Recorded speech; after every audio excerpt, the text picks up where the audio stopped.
বিসমিল্লাহির রহমানির রহিম। গার্মেন্টস খোলা কেন এই তীব্র গরমে আর রোদের মধ্যে? মানুষের জনজীবন বিপর্যস্ত। ঠিক এই মুহূর্তে ইপিজেডের ভিতর কিন্তু অনেক গার্মেন্টসগুলো শুক্রবারের দিনও খোলা রাখা হয়েছে। তো বেশ ভালো। তবে শ্রমিকরা যখন বেশি বেতনের দাবি করে তখন এদেশের কিছু জ্ঞানীগুণী মানুষের মাথায় বাস পড়ে, কেন শ্রমিকরা এত বেতনের দাবি করে।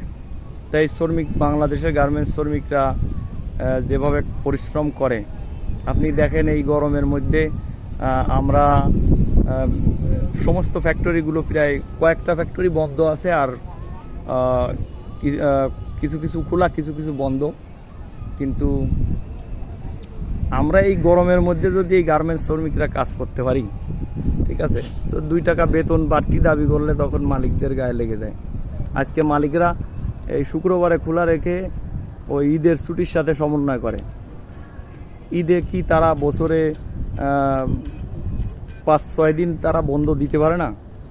তো সেটাও আমাদের কাছ থেকে ওই ছুটিরা এইভাবে শুক্রবারে খোলা রেখে খাটায় নেওয়া হয়। সমস্ত স্কুল কলেজ সব গরমে বন্ধ করে দেওয়া হয়েছে। আর এরা গরমের সময় আসলে এদের কাজের প্রেশারও বাড়ে। কাজের প্রেশার বাড়ে, বেশ ভালো। এটা দেশের অর্থনীতি সচল থাকবে, কাজের প্রেশার বাড়া ভালো আছে, তাতে আমাদের কোনো সমস্যা নেই। কিন্তু সমস্যা হচ্ছে যে এই শ্রমিকরা কি মানুষ নাকি? আমাদেরকে কি মানুষ মনে হয় না নাকি? বুঝলাম না। এইভাবে এই গরমের মধ্যে সমস্ত স্কুল কলেজ বন্ধ, অথচ গার্মেন্টসগুলো খোলা রাখছে। অনেক ফ্যাক্টরি আছে যারা ওই গার্মেন্টস বন্ধ দেয়, ঈদের ছুটিতে 10 দিন 12 দিনও বন্ধ দেয়। তারা কিন্তু কোনোভাবে এই শুক্রবারে খোলা রেখে ওই ঈদের ছুটির সাথে সমন্বয় করে না। কিন্তু কিছু কিছু মালিক, আমি নাম বলবো না, কিন্তু নাম বললে দেখা যাচ্ছে চাকরি থাকবে না। অনেক জায়গায় আছে চাকরি থাকে না, তো আমি নাম বলবো না। এরা এরকম কিছু অসাধু ব্যবসায়ী।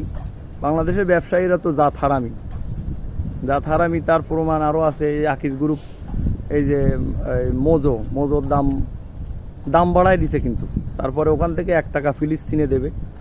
মানে এরা ধর্ম বেঁচে খাইতেও এরা দ্বিধাবোধ করে না। এই হচ্ছে আমাদের বাংলাদেশের ব্যবসায়ীদের অবস্থা। কিছু বলার নাই, আর বলার থাকলেও বলা যাবে না। এখন মুখ বন্ধ রাখতে হবে। ধন্যবাদ সবাইকে।